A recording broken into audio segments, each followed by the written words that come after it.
Mm-mm. No. Let's just get this over with.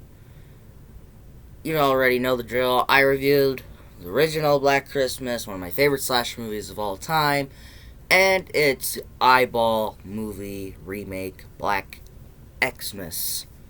So, in 2019, Blumhouse decided to release another remake of Black Christmas just because they somehow got the rights to the original movie. Wonder how that fucking happened. And with the success of Halloween, they thought they could recapture it with this movie. Does it work? No, it does not.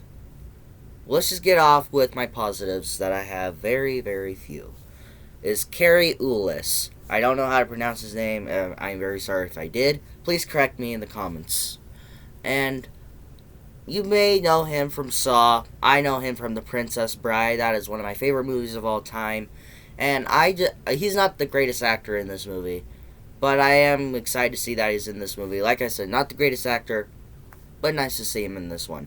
And whoever asshole is gonna say in the comments, I do understand the message that this movie is trying to do, where women are sending messages to men that they're sexually harassing them and raping them and all that, using their body for pleasure, let's say. I understand the message that the director and writer are trying to put in this movie, and I respect that. I'm not going to be one of those people that are like, I don't care for the message, I don't care what they're trying to do here. I understand their message here. But with the two nice people in this one, you get this one boyfriend that's dating one of the main characters in this one, and then you get this black dude, and I believe his name is Landon, and he seems like this nice guy, but in those two movies, like, they're really nice men to these women, but they treat them like dog shit. That's I understand the message, but if you're gonna treat the only two nice men in this movie like shit, what's your point, women? Now let's go on with my negatives. Oh boy, the characters. I don't care for them. Like I said in my review for Black Xmas, the characters in the original were memorable and likable, but I will say the characters in this version of Black Christmas are way better than in Black Xmas. But they're not great in this one either. I don't even remember half of their names. I actually, if you were to give me a quiz on the remake of Black Xmas and this one about to say their names, I wouldn't know. They're that forgettable and they're not enjoyable. And it's not that hard to write great characters, guys. And the so-called comedy that they put in this movie, see that I use air quotes? The comedy that they try is bad. I did not laugh once. I don't know if they tried to do comedy or they're just bad at writing it. That's all I gotta say. And how is this a Black Christmas movie? Where this movie, it has the title Black Christmas. This is pretty much a product. Like the first remake, this is a product on a classic horror movie. Where where there's one tease in this movie where you think that there's a weird guy about to call one of the main characters of this movie, but no, it's just some fucking girl's mom. If you're going to make a remake of one of the best horror movies of all time, you gotta at least add some stuff. You have to at least add some callbacks or references to the original director or just the original cast. But they don't do that in this movie whatsoever. And I don't understand why this was a Black Christmas movie. I know why, because Jason Blum wanted to make a Christmas horror movie, got the rights to Black Christmas, and made a product out of it.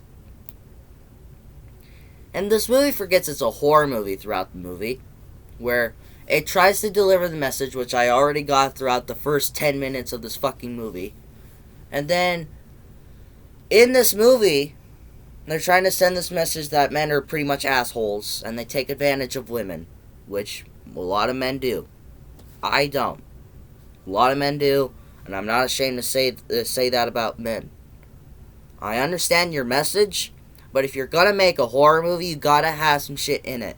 Throughout, the first hour of this movie is just about the message, and then the last half hour it remembers it's a horror movie. Only 7 people die from the fucking black people, from the fucking black masked people. Only 7 people die.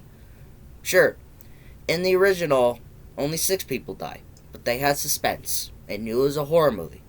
It had suspense every time someone died. Every time someone died, it built suspense, like with Claire's death.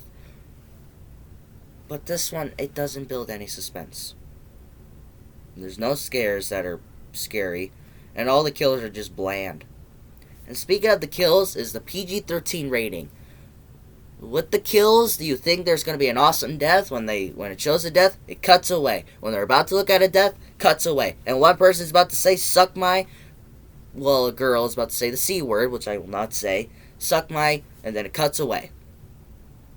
You could tell this movie was supposed to be R-rated. But they cut this movie down so a wider audience can see it, so 11 to 13-year-old girls can go and watch this movie and can relate to the characters. And if I'm completely honest, I don't know who this movie was made for. It doesn't reach a type of audience. Sure, this movie is made for girls. I understand that. But who exactly is this movie made for?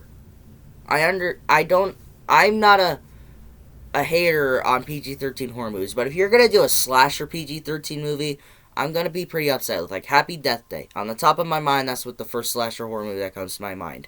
If you're going to do that, then you have to make it rated R, or else don't make it at all. Some PG-13 movies I can forgive, mainly A Quiet Place, because that one actually works, because that one's actually pure horror, and it actually tries to be R-rated, but it's PG-13, which I don't mind. But on this one, it's a slasher movie that is PG-13, and you cut away all the swearing, you cut away all the deaths, and what do you get? A boring fucking slasher.